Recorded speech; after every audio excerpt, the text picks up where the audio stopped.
काल पंचायत समितीच्या झालेल्या निवडणुकीमध्ये अतिशय अटीतटीची लढत झाली आणि त्याच्यात तुम्ही विजय मिळवला. काय सांगाल त्याबद्दल?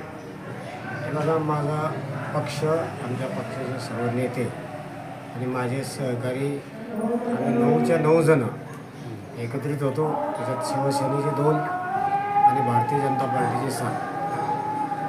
त्याला अटीतटीची म्हणता येणार नाही. त्याचं कारण सांगतो, सगळेजण एकच झाले. राष्ट्रवादी, काँग्रेस, उबाटा, शिवसेना अर्धी, तरीसुद्धा आमच्या भारतीय जनता पार्टीच्या नेत्यांनी आणि आमच्या सर्व सहकाऱ्यांनी, कार्यकर्त्यांनी काल दाखवून दिलं की भारतीय जनता पार्टी किती मजबूत तालुक्यात, जिल्ह्यात आहे. कारण तुम्ही बघितलं, महानगरपालिकेतही तुम्हाला अनुभव आला आणि आताही पंचायत समितीला किती त्यांनी सगळे एक झाले. सगळे त्यातल्या तर आमचा मित्रपक्षसुद्धा अर्धा, म्हणजे 4 सदस्य त्या बाजूने जात असताना सुद्धा या ठिकाणी हा विजय मिळवला गेला. आणि त्यामुळं अटीतटीची आम्ही त्याला म्हणत नाही.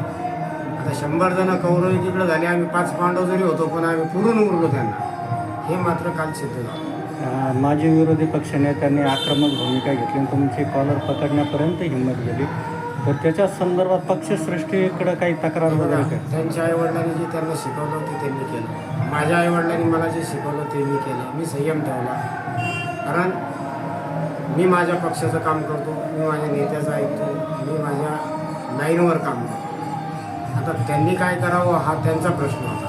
पण त्यांनी जे काही केलं ते अत्यंत चुकीचं काल त्या ठिकाणी केलं. त्यांनी त्यांचे सदस्य सांभाळले नाही आणि दोष दुसऱ्याला देत आहे, ही बाब मात्र अत्यंत चुकीची आहे. परंतु आम्ही अशा सगळ्या गोष्टीला आम्ही भीक घालत नाही. तुम्ही काही ॲक्शन घेतली का तुम्ही? ॲक्शन अजून काही घेतले नाही.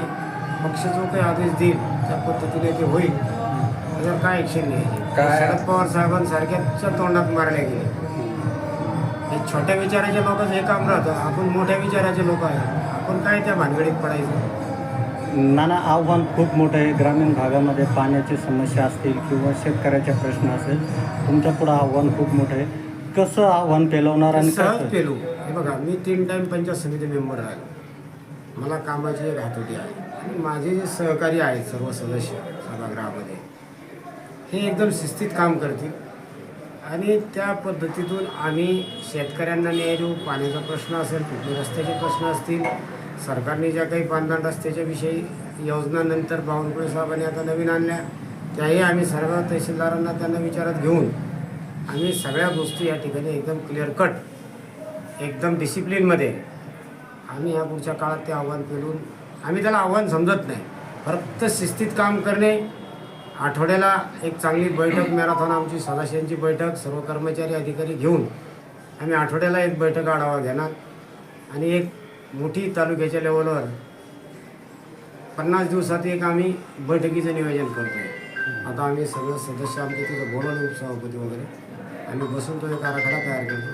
50 दिवसाचा आराखडा, 50 दिवसाचा हिशोब, प्रत्येक 50 दिवसात तालुक्याला आम्ही देण्याचे प्रयत्न करतो. काय असेल त्याच्यामध्ये, काय वेगळं पण काय असेल ना 50 दिवसाच्या आतापर्यंत ज्या तक्रारी पंचायत समितीमध्ये होत्या, सर्वसामान्य शेतकऱ्याची पळवणूक व्हायची, पुन्हा अनामती कारभार चालायचा, कोणाच्या फायली गायब व्हायच्या, कोणाला विहिरीच्या असतील, गायरोगाच्या असतील, घरकुलाच्या असतील, पांढरण रस्त्याच्या असतील, एमआरजीचे कामाच्या संदर्भातल्या मागच्या जुन्या तक्रारी असतील, या सगळ्या गोष्टी आम्हाला या ठिकाणी पुढच्या काळात नीट करायच्या.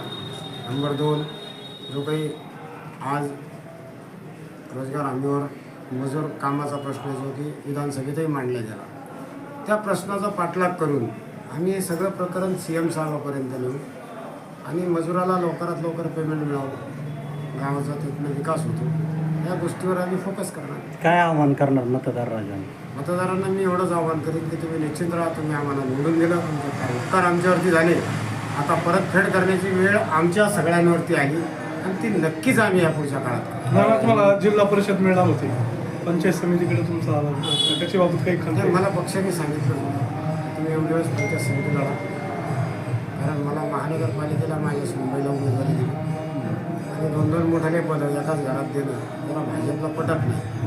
परंतु त्या ठिकाणी परिस्थिती अशी होती की मला पंचायत समिती त्यांना देणंही थोडंसं पक्षाला गरजेचं वाटत होतं, कारण आम्हाला त्या गटातले 3ही लोक निवडून आणायचे होते. मी असेल, गणात पिंपरीत शैलेश चौधरी असेल आणि जिल्हा परिषदला अशोकला पवार यांच्या सुनबाई असेल, असे तिन्ही ताकदवार उमेदवार दिले तर मग आम्ही चांगल्याला हरवू हे पक्षाला माहिती होतं. त्यामुळे मग मी पंचायत समिती घेतली. नाना, अजून पण पंचायत समितीवरती औरंगाबाद नावाचा बोर्ड लावलेला आहे, किती दिवसात हटवलं जाईल? ते आज लगेच व्हिडिओला त्या सूचना देऊ आणि 4 दिवसामध्ये तो बोर्ड काढून फेकू आम्ही. इथं काय औरंगाबाद काय तिथे भारतीय जनता पार्टीची पंचायत समिती आहे. तिथं छत्रपती संभाजीनगराच्या नाव ओके.